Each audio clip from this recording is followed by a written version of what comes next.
This program contains adult content. Is there a God? Big atheist. Really? What, am I an idiot? Come on. That yes, it would be nice if you could throw your sins and your responsibilities on someone else. But it's not true. It looks like far-left lunacy.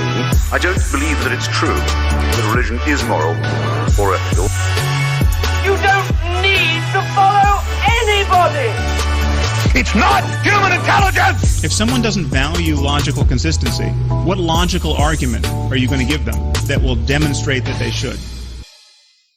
Hello and welcome to the Godless Rebelution. Today is Wednesday, April 6th. This is episode 375. My name is Dan and I'm confused because it's just my normal state of being these days. But I'm joined by two awesome co-hosts, Mr. Taylor Grin. Hello, hello. And Mr. Ryan Duffy. I'm the one with the microphone. Uh-huh. And a mustache, but Taylor has a mustache also. And I guess we all three have mustaches. Yours is just... but I'm the only solo mustache. Ryan's the beardless one. Yeah. Mm-hmm. Only because of work. I mean, I'm at max hair growth for work. Or allowed hair for work. On my face, not my head. I'm actually surprised that they let you keep that as bushy as it is. Usually at work, it's all waxed up. Yeah. So it's kind of a lot tighter, and I do the curls. Yeah. It doesn't interfere with my mask up there, so. Yeah. Well, that's good. What is new with you, gentlemen? Let's go with you, Ryan, first. Oh, fuck. Well, work is long. Uh-huh. That's post-COVID, training for 8 hours a day now, pretty much. Mm-hmm. Plus new guys, so getting new guys spun up. So yeah, it's been tiring at work. Then we been doing a whole bunch of controlled burns to burn stuff off before our projected wildland season. And as you would know, Dan, we had a lot of wind yesterday. Uh-huh. What? Yeah, all that wind basically blew all the rest of the tumbleweeds from the base back up into the area where we already burned off. So it was like 3 days of burning massive piles of tumbleweeds. And then this massive storm kicks up and just blows all the rest of the weeds from the West Desert up along that fence. Mm-hmm. So we get to do it again. Yeah. The weather has been fucked like every Tuesday for the last three fucking weeks, man. Like it'll be great. And then Monday and Tuesday roll around and it's shit. And Tuesday is my golfing day, so I haven't been golfing for 3 weeks, and then I'm going to be gone for 2 weeks. So, yeah, that's like 6 weeks of no golf for this guy. That's awful. Fuck. Yeah, just doing a lot of that and trying to get some art projects. I got hopefully tonight or tomorrow. I got urn to finish for a guy's dog. Mm-hmm. So, is this the dog that is still alive? No, it's now dead. Oh. Well, that's unfortunate. So he said, well timed. He sent me a message and I said, hey, when you're ready. I'm like, I know this is an emotional time. So I got the box ready to be burned. Once you have the rights, whatever you want to say on it and everything like that, just send it to me. I'll get it mocked up, get you to approve it, and I'll put it on there and have it ready for you. So. Well, that's good. I know. When we spoke last, the dog had not yet passed. So yeah, which was kind of an awkward conversation with the guy. Which was like, okay, this is a new situation. we're just preparing. It's like people that buy burial plots and headstones before they die. Pick out their own casket. Ready for it. Yeah, which isn't a bad thing. It was just the first time I had asked to get the rest of the information for an urn, and he's like, well, he's not dead yet. I'm going to have to get back to you on that one. Yeah. Okay. Mm-hmm. Well, what's new with you, Mr. Grin? Well, I am broadcasting from an undisclosed location on the West Coast right now. On the West Coast? On the West Coast. On the left coast. Yeah, I have moved. I'm no longer in Kansas. I can't imagine I'll be back in Kansas. Knock on wood. Ever? If that were the case, I would not cry. I still can't say quite what I'm up to, but I'll probably be able to do that in the next week or two, depending on how things go, possibly by the next episode you guys listen to, which, we'll get into that later on because we might have some admin stuff to cover. for the show, just with all of our travels. But yeah, so I spent, almost half a day. I mean, more than half a day driving from Kansas to Texas, dropped off a whole bunch of stuff in a storage container. It's somewhat near some of my family, so that if I need stuff sent to me for where I'm going, it'll be easily accessible.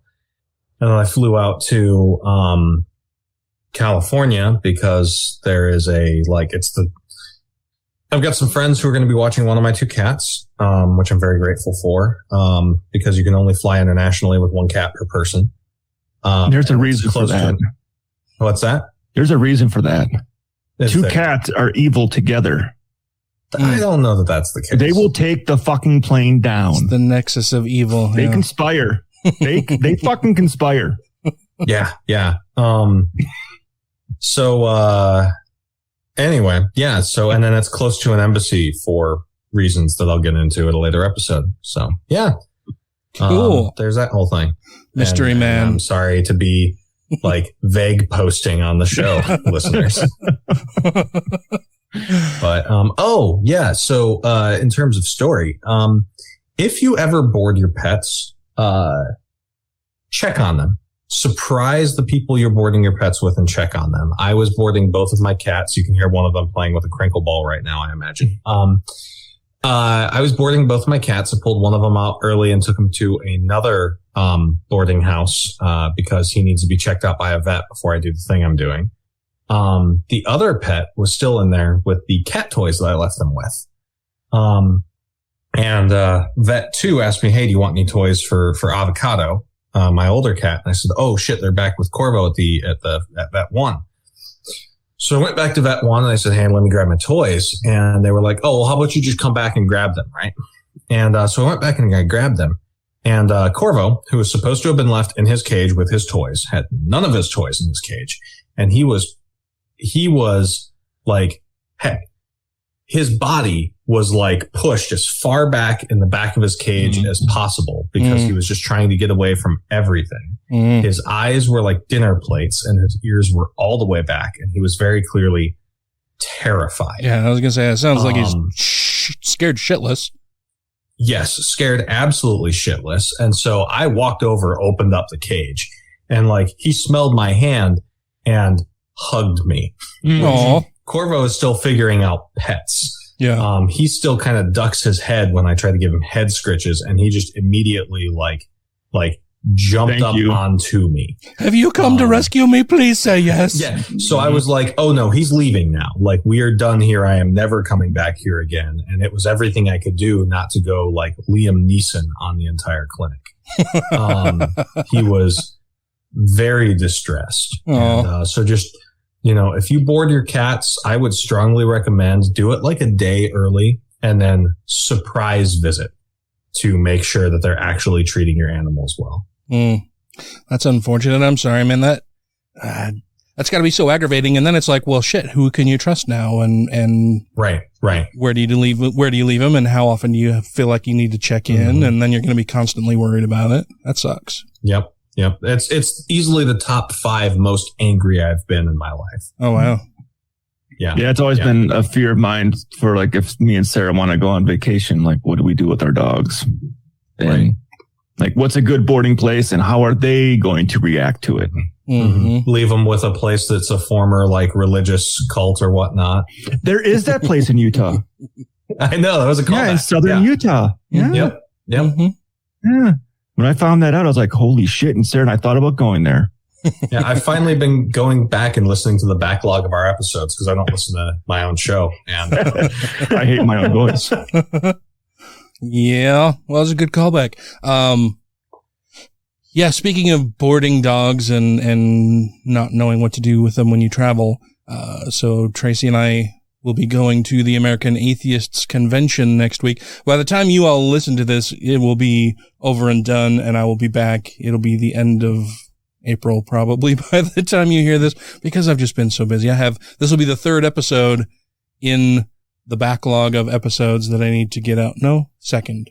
I don't even fucking know anymore. Yeah, this is the 3rd one. I have 3. This is number 3 that have yet to be released. Sorry, everybody. I've just been buried in work and other stuff. So my apologies, but so we're traveling to Atlanta. Today's Wednesday. We fly out Tuesday morning early, and we'll be there until the following Tuesday. So a full week in Atlanta. Looking forward to that. Looking forward to seeing a bunch of my friends that I've not seen for a few years now. The last American Atheists Convention was in 2019, and they have canceled. They canceled in 2020 and 2021. They're doing it this year. So I'm looking forward to that quite a bit. We recently did an episode complaining about the former president of this organization. And yeah, it's somebody I mentioned in that episode that I try to forget exists. Tracy happened to find something. Oh, it was another podcaster, who we have yet to have on the show. I should reach out to this person and see if they're amenable to coming on. I might see them actually next week so I can talk to them. But anyway, this other podcaster had posted something about they had X number of friends with David Silverman for whatever reason. These people were still associated with him, and they found that a little disturbing. And so Tracy said she just happened to see that person's post and then was like, oh shit, I wonder if I'm still friends with him. And so she went out and saw that she is indeed not friends with him, but also saw that he had made some post griping about the way that the convention is being run, and that they, and they haven't done this and they haven't done that, and it's just not the same since I left because I'm Mr. Awesome and they're just fucking up all over the place. It's like, I told her, she's like, did you see any of that? And I'm like, no, I think I blocked him on Facebook. I don't know if I've blocked him on Twitter yet or not. But I said, I try to pretend that he doesn't exist anymore. And I said, but it's kind of awesome that, this many, these several years after he was removed as president of that organization, that he's still so fucking upset about it. He's so fucking upset that he takes close to 4 years. Yeah, that he takes every opportunity still to try to, shit on the organization or bash it or bring it down in whatever tiny little way that he can, because he's still so upset about somebody taking away his favorite power tool. Toy. Yeah. So I just thought, well, good. Fuck him. I hope he dies mad about it. I still follow him on Twitter solely so that I can troll him from time to time. That's blast. I enjoy it a lot. I just thought it was funny. So yeah, we're looking forward to that. But I got off on this tangent. I was talking about what to do with your animals when you travel. So Tracy's mother will be coming and staying at our house while we are away. And we're sending 2 of our dogs over to Tracy's daughter's house so that she'll have our 2 most problematic dogs, the ones that cause the most noise and the most ruckus, the troublemakers. And then Tracy's mom will have our 2 calmer ones, and she'll come over with her 2 dogs. So she'll watch the house and the dogs and stay here, and then Danica will have our other 2. Thankfully, we have family members close who can do that and like dogs and like our dogs. So yeah, it's not too big of a burden for us. But yeah, I can remember before, when we lived in Clearfield, which is, 40 miles away from my home now, no family member would want to come and stay at our house for a week while we were gone. So we would board our dogs. And that's when I still had Luke, our boxer, before he died. And I would have to board him. And he didn't seem to mind it very much. We tried boarding Oliver once for just like 3 or 4 days, and he was not happy at all. Like, they said he didn't eat for a couple days and just was not about it. So we kind of decided that, okay, well, it's good that we've got family that will watch the dogs, because that's the only way that we can travel now. Yeah. Yeah. In other news, I went and had my stress test early this morning. Oh, good. How'd that go? It went good. I had a bit of an episode, it was Did you fart while they were hooking up the monitors? That's always awkward. I mean, that's kind of like a good thing though, because at least they caught it in the action. Or Yeah. action. Yeah. That it happened while I was there. So for those who don't know, a stress test is just kind of what it sounds like. They have you do strenuous exercise to get your heart rate up to a certain level, and then, you know, have you go on that as long as you can. And they hook you up to all kinds of shit. I had a blood pressure cuff on, pulse oximeter, and EKG machine hooked up to me. The 12 little pads. Yeah. And so now did it pull out hair? Did they not shave you first? Well, oh no, they shaved. I mean, it would be impossible to stick anything to me. There's a 40-year virgin here. Yeah, it would. Yeah, I'm a very, very hairy fellow, so it would be impossible to stick anything to me unless they shaved.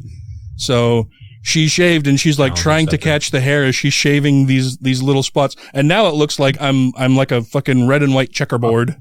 I was going to say a leper. Like I just have all of these bare spots, and she's trying to catch the hair, and it still ended up fucking everywhere. Like it just covered the bed that I was on, and you know, she's trying to take it over to the garbage. It was a big hairy mess, literally. And so they get me all hooked up and put me on the treadmill, and it's a treadmill that every 3 minutes increases incline and speed at the same time. So, yep. So that I'm not there for a very long time while it tries to get my heart rate up to whatever. So they wanted me to hit the target heart rate was 155 for my age, that they wanted to get me up to there, and then, you know, just basically keep me on the treadmill and doing whatever until I basically cried uncle. And so it got up to 155, and she's like, okay, well, we've hit your target. Are you doing okay? And I'm like, yeah, I'm okay. I can still go. I'm fine. She's like, okay, well, you know, you've got like another little bit before it increases again. And she said, so I'm like, please no. She's like, so we'll just kind of keep you at this. And I'm watching you. They had to make sure that like there's a doctor in the next room. You know, she's there. She's monitoring the whole thing. Yeah. She's watching the monitor, talking to me, making sure everything's okay. And like a defib sitting there. Yeah. So then it gets, you know, so then that stage ended, and the next one increased the incline again and the speed. And I'm close to running at this point. And, you know, I'm holding on to the bar, and I'm like, can I pull my mask down to help breathe a little bit?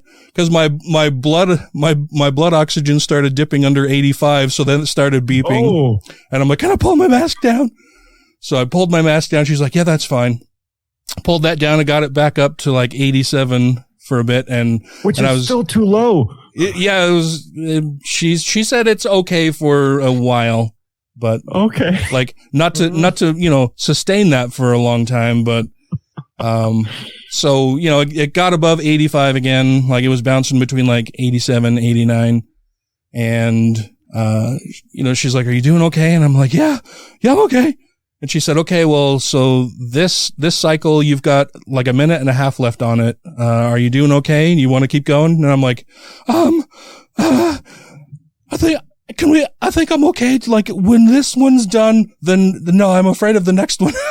I was thinking I'm afraid of the next one. I didn't say it. I'm just like, I think I'm done when this one's done. So she's kind of giving me a countdown. She's like, okay, you know, just a minute left. And I'm going. And I'm thinking in my head, like, you know, you kind of start to try to pace a little bit. And you're thinking, okay, 1 minute, I can do a minute. And in my head, I'm thinking there's got to be like 20 seconds left. And she's like, 45 seconds. I'm like, fuck. But I managed to actually get through to the end of it. And she's like, okay, so I'll just set this with that when this cycle ends, it'll, you know, cycle down and slow down and whatever. So I managed to get through that. And she's asking me, you know, what is your, you know, do you have any chest pain? Do you, fuck yeah. Yeah. How are you feeling about, you know, shortness of breath and all of that kind of stuff? And my chest pain got to like a 6 and my shortness of breath got to like a 5. And, so at the end, you know, they also monitor you during recovery time to see how quickly your pulse comes down and your oxygen returns, all that kind of stuff. And my oxygen came back pretty quickly, but my pulse stayed really high for a long time. Mm-hmm. And it was while I was sitting there and my pulse was still racing quite a bit that on the chart you can see, it's the do-doop, do-doop, do-doop, do-doop. Mm-hmm. And then all of a sudden there's one that's like boom, and then like just like all of these little quivers, like somebody was just scribbling on the screen. Yeah. And she's like, oh, well, that was a good one to catch. I'll have to let the cardiologist know about that one. And she said there were a couple more like little things while I was on the treadmill that she noted that, so at the end of it, I sat there for like, I don't know, maybe 20 minutes and my heart rate still was pretty high. Like, I don't think it got below 110 while I was sitting there. Mm-hmm. And I told her that, when I work out at home, it typically takes quite a while for my heartbeat to go back down. She said, okay, well, as long as you're feeling okay, it is still coming down. It's just coming down really slowly. So that's okay. If you feel okay, then we can let you go, whatever. So I left, and they just said that I should expect to see the results in the online app. Once the results are available, then I'll be notified, and that would be the best place to find it. It should be, she said, I think she said it shouldn't take any more than 2 or 3 days to get the results out there. So I should know shortly what the prognosis is a little bit more. But that's good. I hope you're okay. I hope it's something that's like treatable and fixable rather than you have to live with it. Oh yeah, me too. Well, and it was interesting. I didn't know, like, I know that there's a history of stroke in the family. No history of like heart attacks that I'm aware of, but okay. We had, dinner with my mom recently, and I hadn't told her about needing to go to the emergency room and having the monitor and everything on. And while we were there at dinner, I told her about it. And she's like, oh, well, yeah, I've got a heart murmur. Your aunt has a heart murmur. Your grandmother had a heart murmur. We've all, this is a thing that I'm sorry. You probably get that from us. And I'm like, well, shit, I didn't know anything about that. So thanks for letting me know. Gotta update my doctor on that, because when I talked to her before, I told her, no, as far as I know, like, I know my grandmother had a stroke and that one of my uncles, I think, died of a stroke. Well, and so did my grandmother. But I said, as far as heart attack, no, not that I'm aware of, but I will need to let her know. And I said, I don't think there's any other heart issues either, but apparently a heart murmur runs in the family that I was previously unaware of. So all fun and exciting stuff. What was that? There was a slight delay. I was going to say, I don't know that my mic is going to pick it up, but I think my cat is snoring right now. So I'm sorry. I'm so sorry to interrupt you. That's adorable. No, you're fine. So yeah, got to talk to the doctor about that. And I still have the monitor on. That will stay on. I think that ends on April 24th or 22nd, somewhere. It's the Friday of that week. So still going to have to wear that. I'll be wearing that while I'm in Atlanta. So that should That'll be fun going through security. Well, yeah. Well, they're pretty. I was surprised. I went through airport security with my cane a couple days ago. Yesterday. Time is weird.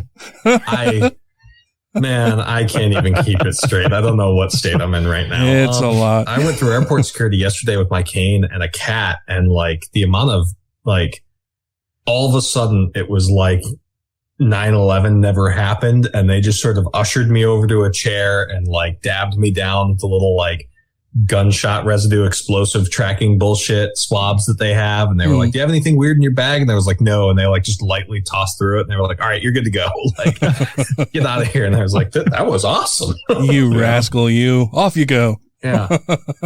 Yep. Yeah. Swift slap in the ass and then attaboy and get on the plane. Well, fun. Well, there's been a lot, as always, in the news, and we will cover some of that when we get back from this little break. Hi, this is James Hubert, author of Kissing Heck's Ass, and you're listening to the Godless Rebelution. I can't make anything after 4 on Thursdays. I have a church thing. Church? Yeah.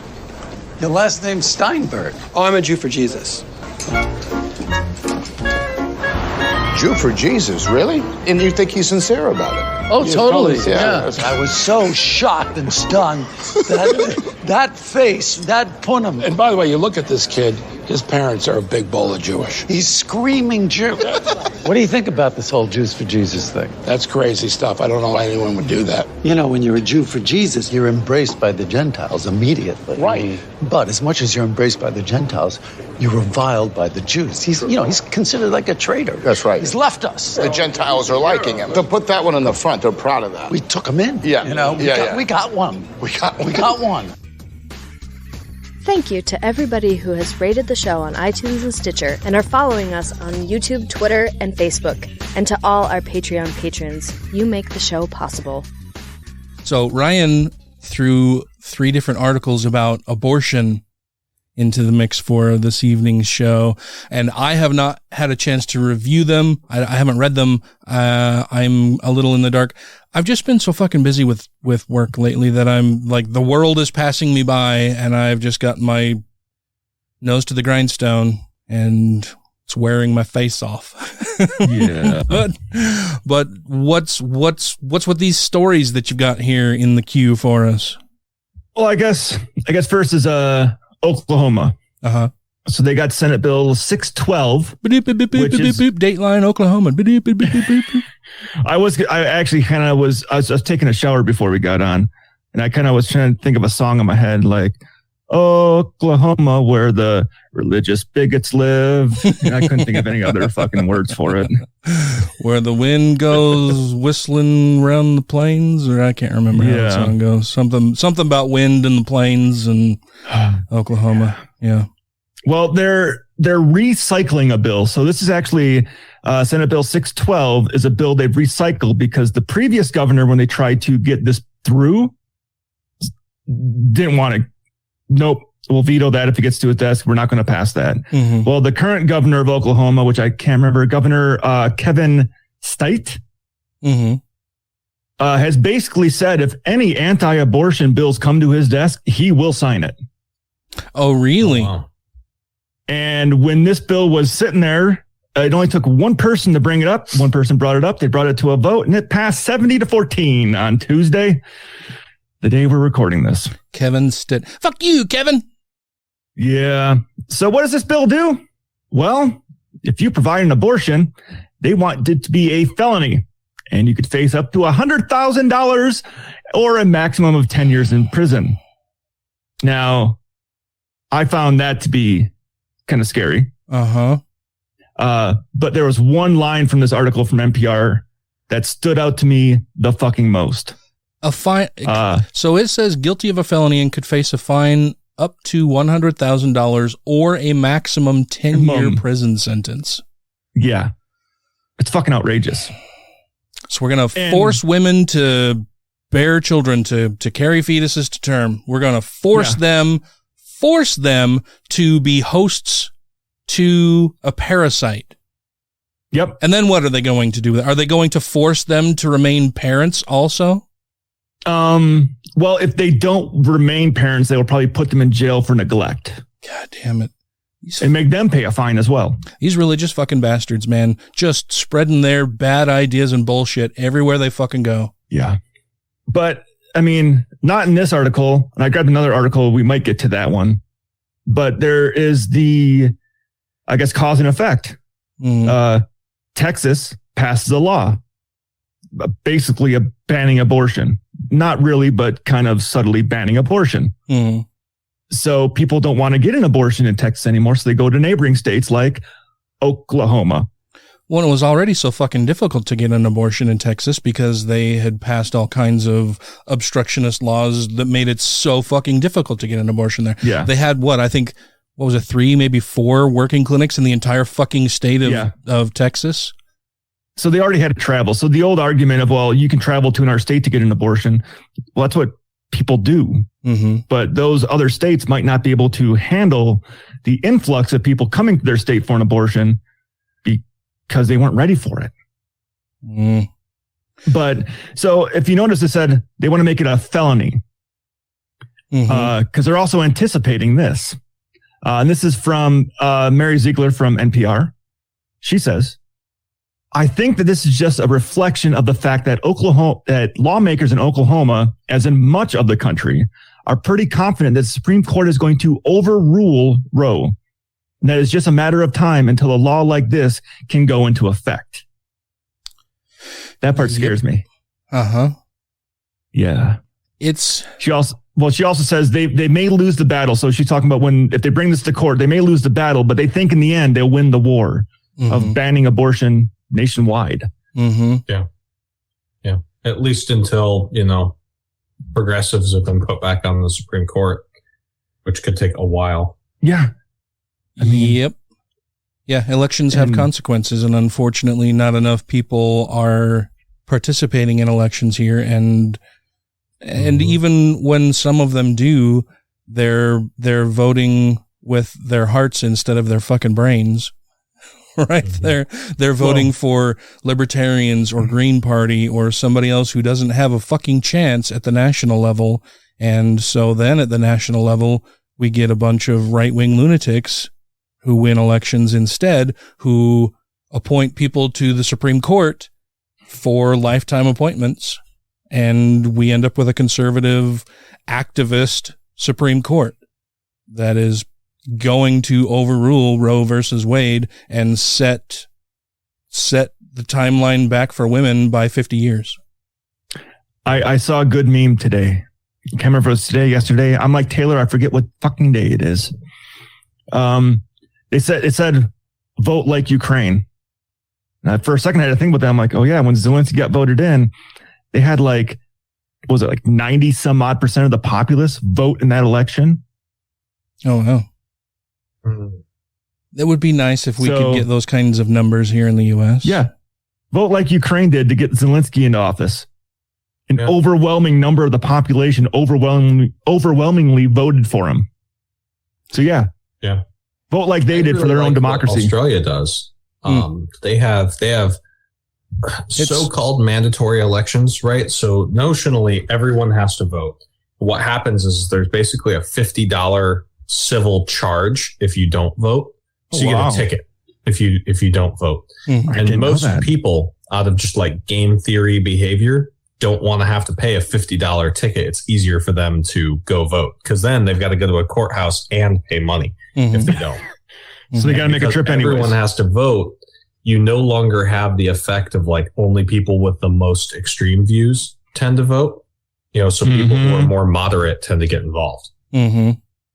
And here in the United States, instead of making it easier for people to vote and encouraging more people to do so, we're making it more difficult for people to vote because conservatives can see the writing on the wall. The progressive values and thinking is winning the battle intellectually. And so through force and coercion and denial of rights to people, they're trying to still ram through their views, their religious bigoted views. And it's because people here just don't seem to give a shit. And they're not politically motivated. They're not politically involved. They don't follow politics at all. They don't participate in elections nearly as much as they should. And that's a huge fucking problem. There's a friend of the show that we had on a couple episodes years and years ago who has since passed, who had this line of thinking that, until more Republicans are put in office and turn this into, 1984 into some Orwellian dystopia or, something out of The Handmaid's Tale that will finally force people to want to become more politically involved, and then things will finally change. And they were advocating for this to happen. And at the time I was like, no, that may happen, but it's a really fucking bad idea because of all of the pain and suffering that will be meted out upon the small minorities of people who are going to be bullied and, killed through policy or inaction or violent action, that this is a really terrible idea. And they hung with that. And we can see that that's happening, and it's not causing really more people to become politically involved necessarily. And if it even were to turn that way, because Hungary just had another election and Orban. Viktor Orban, yes. Support. Yeah. And he is now establishing pro-Russian views because he knows that he has sufficiently captured the courts and the media of his government that he is able to just hold on to an advantage. Yeah. And Hungary is now entirely what political science calls a competitive authoritarianism, where there are notionally elections, but they don't actually change who holds power. Yeah, because the person in power basically controls all the levers of power. Yeah. And that is very much what January 6th was about. That's very much what these voting bills are about in conservative states. So yeah, that's definitely be careful what you wish for. Oh, for sure. Well, and I think the most disturbing thing about all of it is just that the people who are clamoring for that type of governance are doing so largely because of their religious beliefs, their conservative, ridiculous religious beliefs, and will shoehorn any bit of anything they can to help prop those beliefs up to the point where they believe Donald Trump is this, really, really religious person who loves God and the Bible and knows all about religion, and he's doing God's work here on earth, when honestly, I think he's probably an atheist and doesn't know fuck all about religion. I mean, he's not a religious person. He uses religion and religious people as the tools that they are to do his bidding. And they're fucking doing it. They're playing right into everything that he wants them to do, and they're leading us down the road into autocracy. Well, it's just like Putin was using Trump as a useless idiot. Trump is using the religious as useless idiots. Useful idiot, yeah. Useful, yeah, not useless. They're useful, damn. I messed that one up. See, Ryan, good words with. Yeah. I was going to correct you there, but I just had an ice cream truck driving by, which was, I know those still existed. The ice cream man is coming. Have us have a theme song?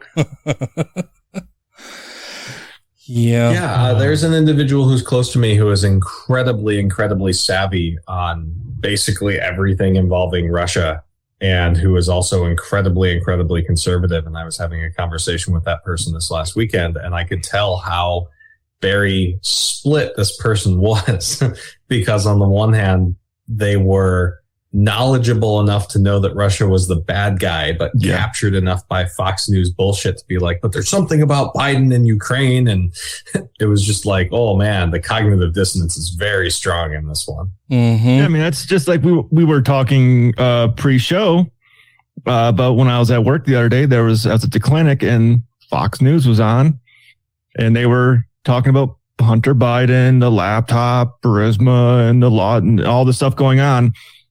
And I'm like, wait, today's the same day we just got the news from Russia or Ukraine about Russia pulling out of that area in the mass fucking genocide. Like, there's mass genocide going on in Ukraine right now, and all you care about is Hunter Biden. Just skip over that whole part of the news. And I want to make sure that we mention that, just like kind of for the historical record, as long as that's okay, Dan. I don't know if we're bumped up on time. No, you're good. Yeah, is I just want to make sure that, like, it's said in our podcast, even though this will probably come out a couple of weeks ago, like, there's absolutely genocide going on. Like, there are people in Bucha. We have found bodies in Bucha that have been tortured. Content warning, I guess, fast forward 30 seconds. Well, maybe more than that if I tell the story I want to tell.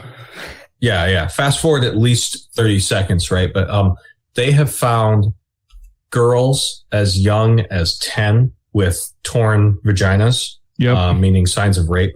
Just all kinds of torture going on, rape going on, murder, people having been shot in the back, people having been shot in the head close up, corpses lying just in the streets with their hands tied. Like, it is no shit genocide going on. I'd seen a segment, and it was from Sky News, but it was a guy retelling a story. But one of the children he rescued, if I remember, it was a 15-year-old girl in the story. And he was talking about how The 15-year-old girl was held hostage in their basement. They shot her mother. She bled out for 2 days before she died next to the daughter, just sitting there on the floor. And then the Russian soldiers took turns raping her while videotaping it with their cell phones. Oh my God. Yeah. And that's they're like, again, shot across the bow. Like, there's a reason why I've stopped listening to Behind the Bastards. Robert Evans continues to say, oh, well, like, these are people who are propagandized against, like, they're being forced into combat against their will. And it's like, I don't give a fuck. No. Like, I don't care how much you've been propagandized. When I was in my practicum for counseling, being a psychological counselor, one of the things I covered was that some people will be victims of some form of childhood abuse. And then when they go on to be parents of kids, they will basically do that same form of abuse to their kids. So that cycle of abuse. There's a point at which it doesn't matter that you are a victim. If you are victimizing other people, you are culpable. Like, regardless of what the origin of that behavior is in a deterministic, view of free will versus determinism, there comes a point where I don't give a shit anymore. You are causing harm, and we have to stop you from causing harm. Hi, this is Megan Kennedy. I'm a speaker with the Satanic Temple. You can find me on Twitter at 6 Moments, and you're listening to the Godless Rebelution. I can't thank you enough. You did such a great job on my back. I will restore you to health and heal your wounds, declares the Lord. Jeremiah 30:17. Huh? I would love to tell you about our Lord and Savior, Jesus Christ. I have pamphlets. Oh, fuck. If you have questions, comments, concerns, compliments, corrections, criticisms, or concepts for content, contact the show via email at godlessrebelution@gmail.com, by text or voicemail at 330-81-REBEL, or Twitter the twatter at TGR Podcast. Thank you! I mean, even that town that we're finding all the mass graves, that the horrible atrocities have gone on in. There was I can't remember which news station it was on where I was watching, but they were interviewing people that made it out, and the lady was telling, she was like, the Russian soldiers came to my house and I hid in my basement for 12 days, like in the basement, not making a fucking peep while they were sleeping in her bed, doing all that. And she said she heard them calling her neighbors out, her elderly neighbors out of their house, and screaming at them, "Where are the Nazis? Where are the Nazis? Show us where the Nazis are." And they kept saying, "There's no Nazis. There's no Nazis here." And then they shot him in the head, the elderly male in the head, and started screaming at the woman, "Show us the Nazis." And then they shot her when she wouldn't show them the Nazis. So these people that are being executed in the street, they're probably running around the town, finding any civilian they can, based on the propaganda they were sold that they're there to free them from this Nazi fucking bullshit that doesn't exist there. And when they can't find these Nazis, they're just killing the civilians and raping them, stealing their shit. There was actually a story I read about in Belarus, Russian soldiers going back there and having a bazaar, a flea market, sell their looted shit, to sell the shit they stole from Ukrainian homes. Yep. There was a Russian who was killed recently, who had swapped out one of the armor plates in his battle rattle so that he could sneak a MacBook that he had looted from somebody, and then he got shot through the chest through that MacBook. And neat. I hope it fucking tattooed an Apple symbol right above. But before all this most recent stuff of all we knew there was war atrocities going on. We knew there was horrible shit going on, but not the level it was going on at. Yeah, I had not to the mass scale. Yeah. I had seen a story where it was actually the video and the guy was translating what they were saying in the video. And it was Ukrainian soldiers in a ditch that had wiped out a Russian unit, and the Russian soldiers' bodies are still laying there. And one of the bodies, his cell phone was going off. So the Ukrainian soldier grabbed the cell phone and answered it. And in the video, it claims it was the guy's mother. And the Ukrainians are basically going, "We killed your son of a bitch fucking son. He's fucking dead." And you can hear the mother weeping. And at one point I'm like, well, that's kind of fucking rough. Like, really, dude? Like, you're going that far with this? But now I'm like, fuck it. No, good. Now with what these guys are fucking doing over there. Other people. Yeah. Well, and we probably won't know more about this for a very long time, but I've seen credible reports that the Russians have been basically like Nazi style or, Chinese Uyghur style deporting Ukrainians in eastern Ukraine. Oh, that's already been verified. Mm-hmm. I know it's been verified. I'm saying that the consequences of that, right? The concentration camps or death camps that these people will end up in, we will likely not get details on for a long time. True. But this is, not coincides. I don't know the word I'm looking for. It comports with like the historical process of what Russia calls Russification, which is where they get rid of non-Russian people in an area that Russia is colonizing adjacent to them. And then they move in actual Russian people and then claim that that area has a significant Russian minority. So it should belong to Russia. But I mean, it wasn't this bad in Georgia when they fucking invaded and basically, because Georgia was 2008? Yeah, I want to say 8. Then after that, we had Crimea.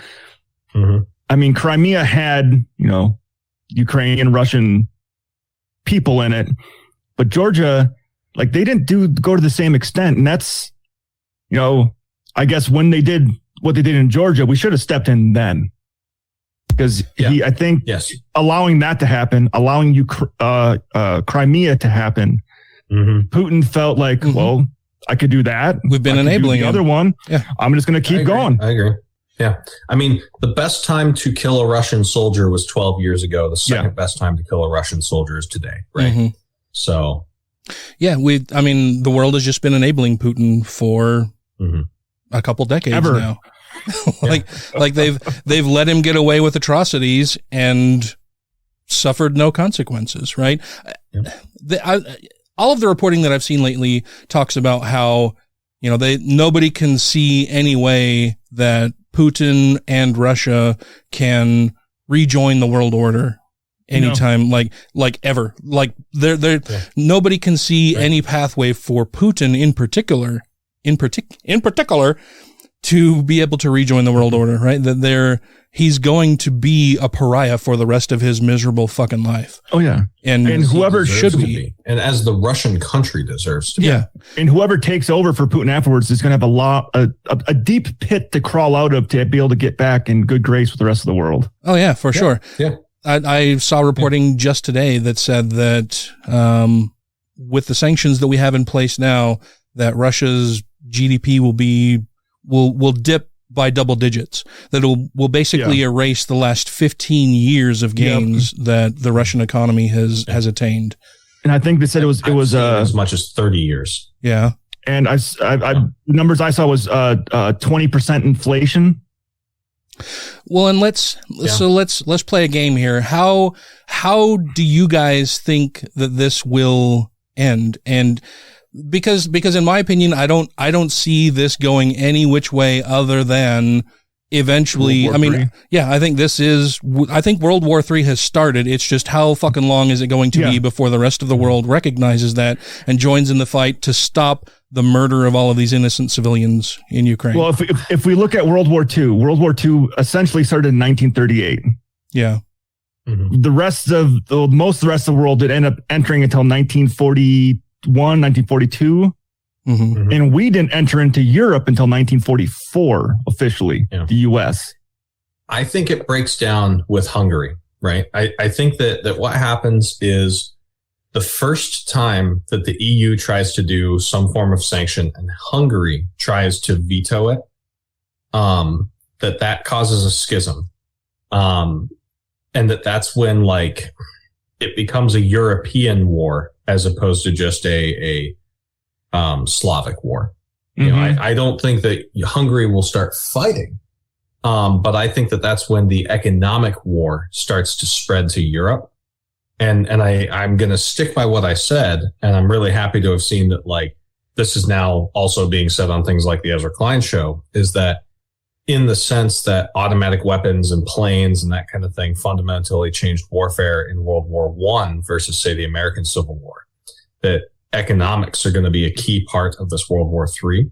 Yeah. And I think that aspect of that World War III expands to Europe the first time that Hungary tries to stop bad things from happening to Russia. Mm-hmm. Right. And then the schism happens with an EU country. And that starts to break down some of the post World War II, interwar alliances, and new lines get drawn. Mm-hmm. And I think it's kind of hard to say as far as conflict is concerned. It really depends on whether or not China ever makes the calculus to invade Taiwan, right? Because then we'll have a world war in the real ass sense. Europe and Pacific again. Sense. Yeah, but I think it's a little early to say. I definitely agree that we are in World War III. We just don't know it yet. Yeah. Mm-hmm. But I also think that it's way too vague to give any precise, how does this end? Because there's a whole lot of black swan events that we can't even conceive of that have yet to happen. Yeah, and we don't know what we don't know. And we're just guys with Taylor, you have much more experience and expertise in this than any of us do. Mm-hmm. I've just got some opinions that Russia can eat a bucket full of dicks. Fuck all of those guys. Oh, I'm with you. Yeah. In my professional opinion, Russia should eat a bucket of dicks. Yeah. Yeah.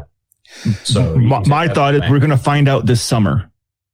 Depending on what happens this summer. Well, no, I'm saying this summer is going to be the deciding factor on whether this is going to last 1 or 2 years or if this is going to last 10 years. Yeah. And I would say that, in light of this conflict, I think that, any of Pomerantsov's books, which he writes a lot about Russia's mindset and propaganda and that kind of thing, he would be a good read.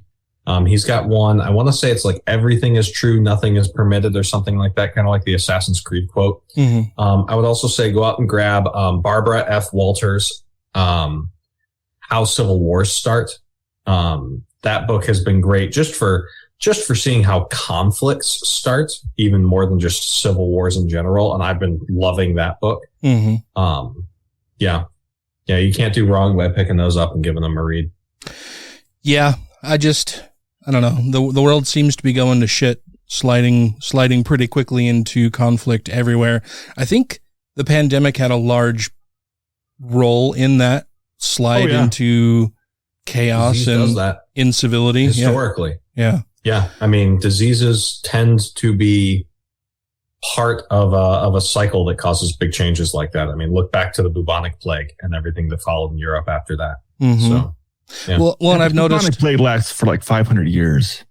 Yeah. No. Well, I've noticed, I've just noticed that going out anywhere in public, it's everybody has forgotten how to human. Everybody's temper is super short. They have no tolerance for anything at all. They all think that they're perfectly correct in everything they say and do. And there's a general lack of civility everywhere I go. Mm-hmm. And that just portends bad things to come. So I've been trying to smile more at strangers and doing little things just to help calm nerves. When we went to go see, we went and saw Jim Jeffries recently, right? And getting on the elevator after the show, just people shuffling into the building, waiting to get on the elevator in the parking structure to go to their whatever floor. There were people standing, just outside one of the elevator doors, and Tracy and I just went to move past them to line up behind them, but they were standing right in front of the door with a ton of room off to their side. And so I just, we walked in front of them to go past them to occupy the space that they weren't filling. Mm-hmm. And as we cut in front of them, I could see both of their faces light up like they were going to start screaming at us. And I just smiled at them and said, "Oh, we're just moving over here." And they were like, oh, okay. But it could have turned into a thing super fucking easy. And it was just that recognizing, being situationally aware of what's going on, and the people are super fucking touchy about everything, and just recognizing that and making a concerted effort to allay their fears and insecurities by saying, "Oh, we're not trying to cut in line. I'm just moving over here because more people want to come in the building and get out of the cold." So that's what we're doing. Yeah. And there's a quote that I'll leave with, by Isaac Asimov. There's a cult of ignorance in the United States, and there always has been. The strain of anti-intellectualism has been a constant thread winding its way through our political and cultural life, nurtured by the false notion that democracy means that my ignorance is just as good as your knowledge. Mm-hmm. Yep. That's a great quote. And with that, we have run out of time for this episode. Thank you guys. Yeah, I see a bunch of zeros. Yeah, I set up a little timer for us. Before we go, though, I want to make sure that we thank our Patreon supporters because they keep the show going, and we love you all so very much. We appreciate your patronage. Lots and lots. I imagine that I'll need to talk to Andrew and Morgan next week because we still need to meet with Morgan to do some stuff. A lot of shit's going on. Yeah. We're awful busy with stuff and junk. But I want to thank two skeptical chaps. A noble spirit embiggens the smallest man. A perfectly cromulent statement. Alan Firth. All hail Peneth Buttra. Darwin is coming. Doug Willoughby. Hunter Grin. Is it just me, or are these patrons amazing? Yeah, John McCullough, you're pretty amazing. Ollie Olson. Sinead Duffy. Steve Cuno. I will see him next week. I'm looking forward to that. Nice. Stephen Andrus. Ted Sellen. Tiffany Hudson. Vanessa. Corey Ebert. Don't be a Richard. Freethinker 215. I like the sing-songy. Yeah, that was good. Good news, everyone. Jeremy Goodson. Jonathan. Mackenzie Peterson. Marvin Dracone. Matthew Sanders. Megan Mitchell. Not a fucking gymnast. The next Patreon is an updog. Utah Outcasts. Updog. Wesley Aaron. Zeus 9SO. Janet Uter. Purple Dragon. Sarah Segovia. Savid Acuna. Socialized healthcare saved my life. Tim Jacobson. Bender Rodriguez says, please support Americans United for separation of church and state and bite my shiny metal ass. And James. Thank you all very much for participating and being patrons of the show. We really, really appreciate it.